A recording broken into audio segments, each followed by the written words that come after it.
I just got the most amazing hydrangea deal ever. Picture this. I'm walking through Home Depot's garden center and I see racks of clearance hydrangeas for $7, actually $6.98. And we're not talking no-name brands. Oh no, we're talking Summer Crush, Bloomstruck, and some others. Now, the plants do have a few condition issues, but I can fix that. And I'm gonna show you how you can too. Let's dig in.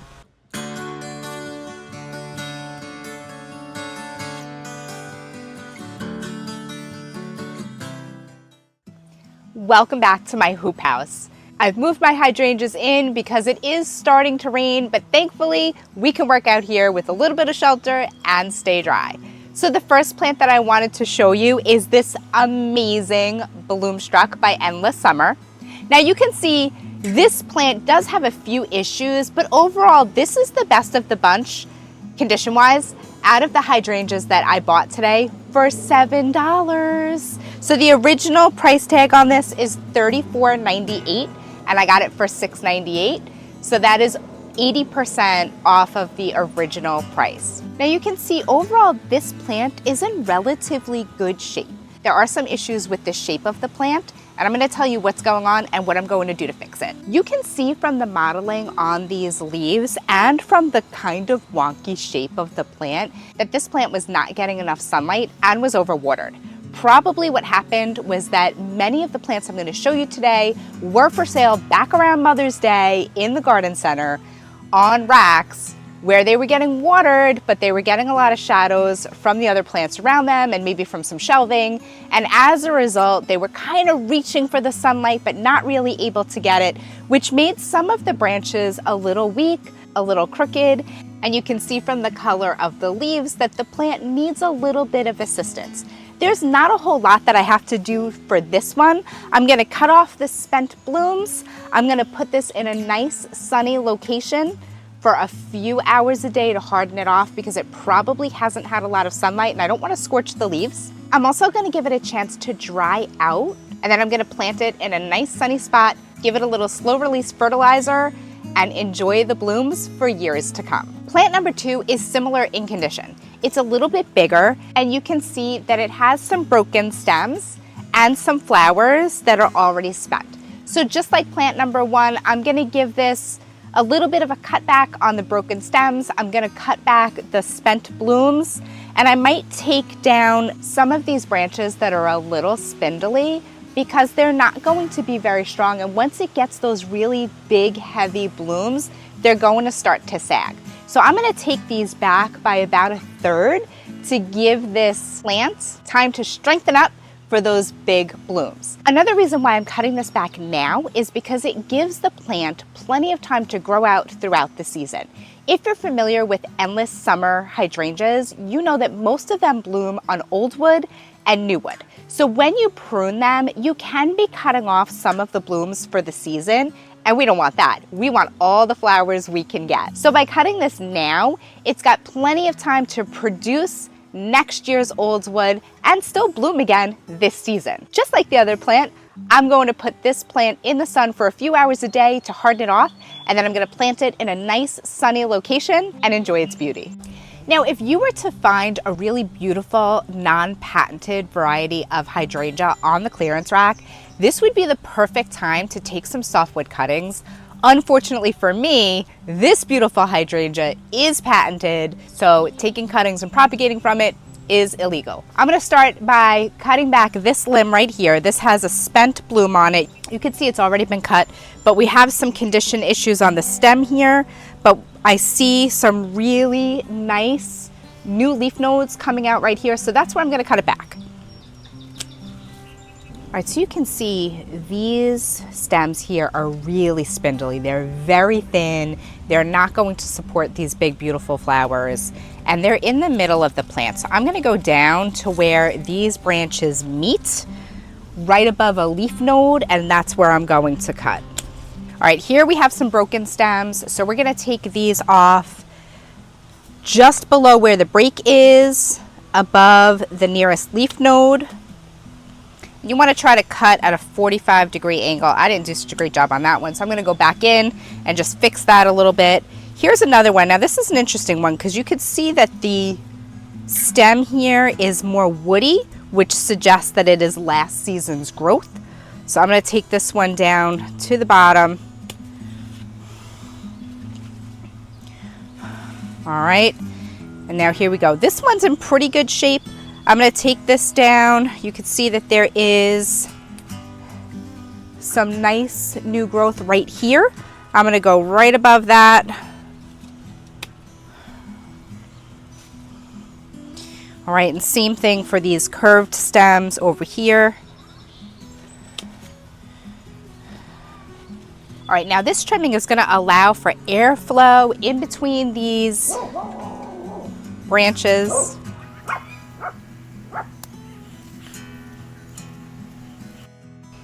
Now this last stem on this plant is actually really nice, strong, thick, healthy. You can see on the top that it's already been cut. So at some point this probably flowered and they took the bloom off to tidy it up for sale. Now for a stem like this, you could cut it or you could leave it. If this was a non-patented variety, I would definitely cut it and I would propagate from it because it's a really nice healthy stem, so you're going to get a better cutting. In this case, I can't do that, and I'm kind of deciding, I'm tempted to just leave it because it looks so strong and healthy, but at the same time, it won't match the rest of the plant, so I think I'm going to go ahead and take it. Plant number 2 is done. It looks a little sad, but I'm going to plant this in a sunny location, give it some slow release fertilizer, and this thing is going to explode and be incredible. Plant number 3 is a McKay Cherry Explosion Lacecap variety. Now I don't currently have any Lacecaps in my yard and I really wanted one, so I was excited to find this one, also for $7 on the clearance rack. The original price on this plant is $34.98, so again about 80% off the regular price. You can see that this plant has a lot of similar issues to the first 2 that we looked at. We have broken stems, we have leaves that are not in good condition, the flowers are already spent. So just like the other ones, I'm going to go ahead and cut this one back to give it the best chance to thrive. This is a little bit of what this variety looks like. You have the bigger petals on the outside, and then the inside doesn't fully bloom, but it has these pretty little lace caps in the middle. This one is just coming into bloom, and I think I'm gonna leave it. This branch is a little bit thin, but I can cut this one back at the end of the season and enjoy the bloom now. Here's something interesting. I have some leaves here that look like they could have either some scorch or maybe a little bit of a fungal infection. I'm going to show you more about what the fungus infection looks like on the next plant, sadly. But this leaf is going to come off just to be safe. If it is a fungus, I don't want it to spread.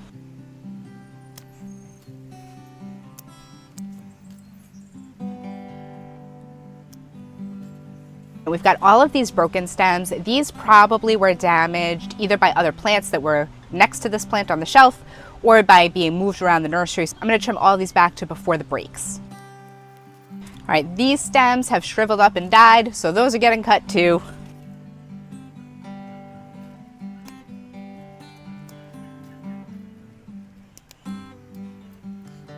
There's some deadwood here, but I see a leaf node here that's active, so I'm going to cut back to that leaf node.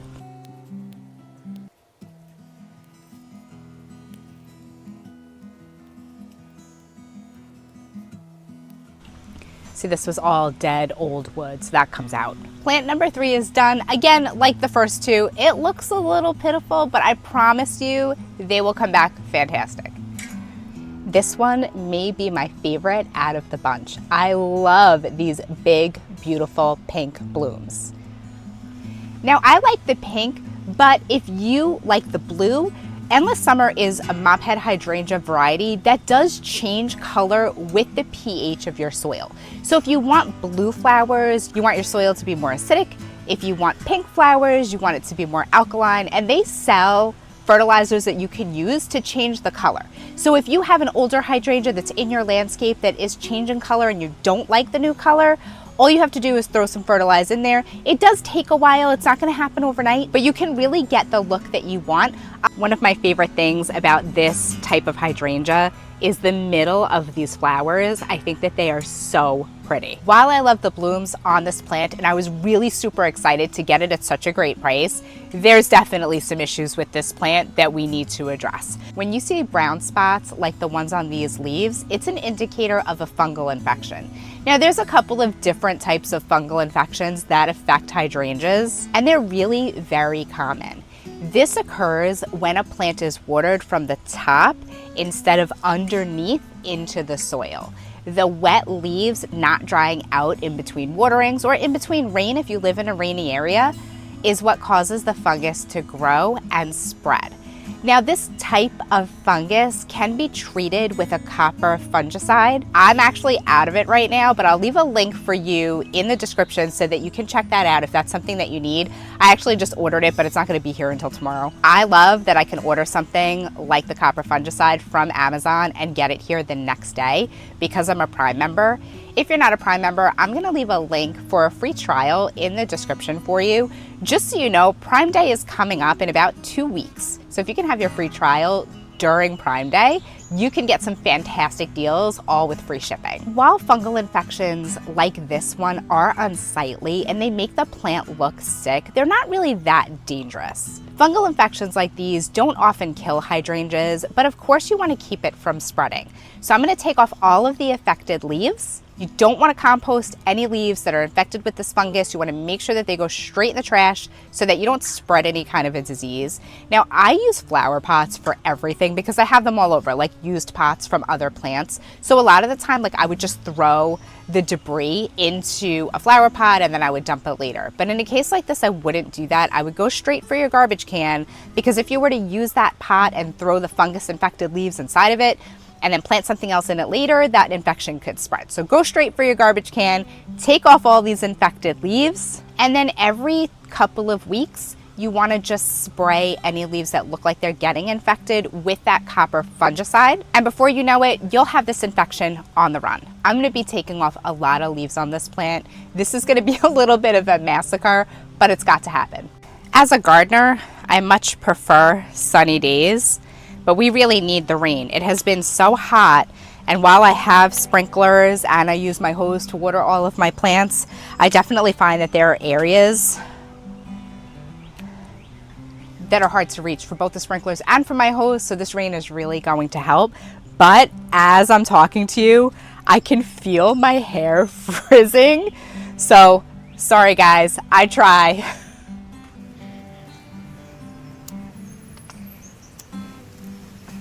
Take a look at that. That's definitely a fungus, not looking so hot.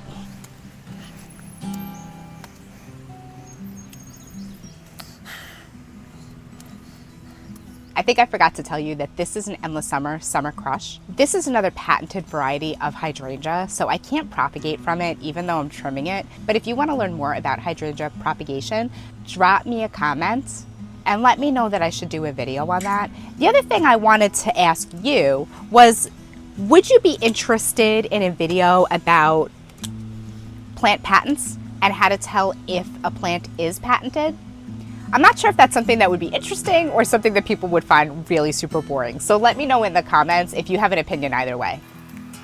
Now here you can see there are some leaves that are fresh and green with no fungus on them, so those are definitely going to stay.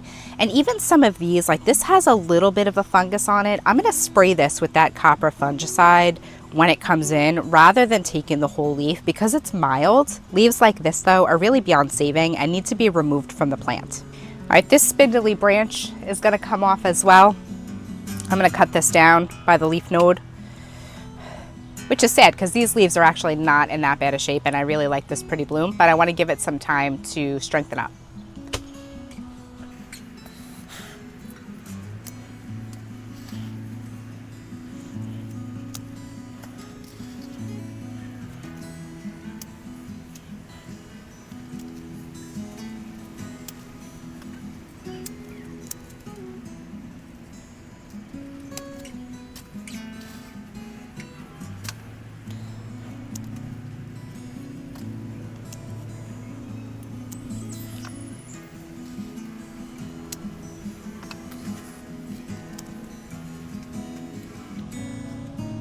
there's some nice new green growth coming from the middle of this plant, which is a good indicator that it will recover.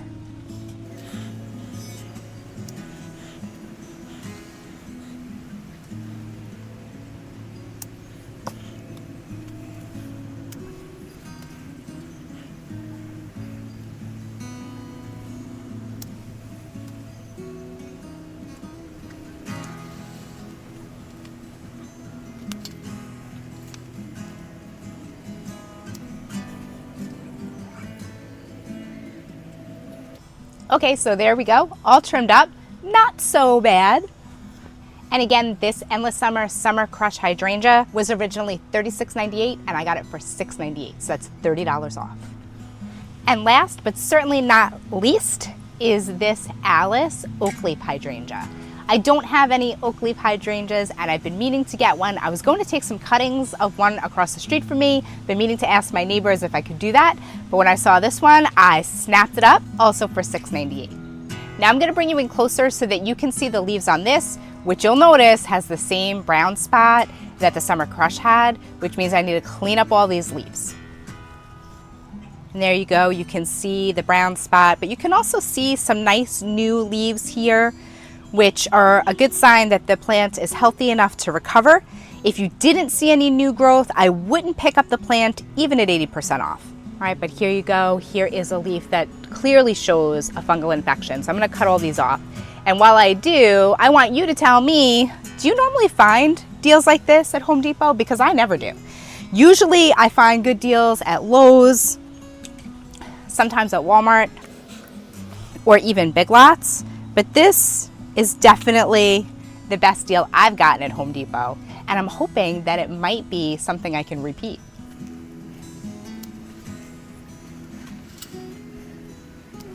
Now, just like the other plant, once my copper fungicide comes in, I will spray the leaves that remain on the plant when I'm done trimming with that every 10 days or so to keep this infection at bay.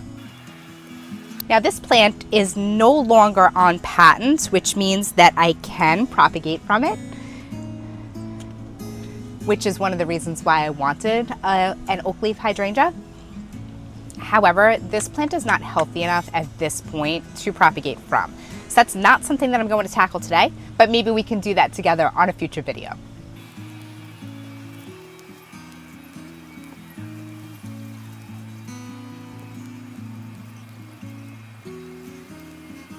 Okay, there we go.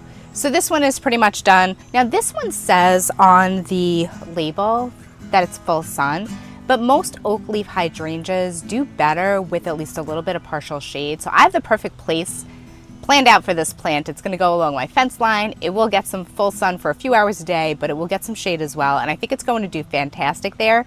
If you're not familiar with Oakleaf hydrangeas, they're called Oakleaves because of the shape of the leaves. But they get conical white flowers that fade to a pink in the fall, kind of like a limelight does, but of course they're a bit of a different shape. I'm really excited about this amazing purchase today, and the only thing I can think now is I should have bought more. You know, I bet they still have some on those racks. Where are my car keys? I gotta go. I'll see you on the next video. Thanks for watching. Have a great day.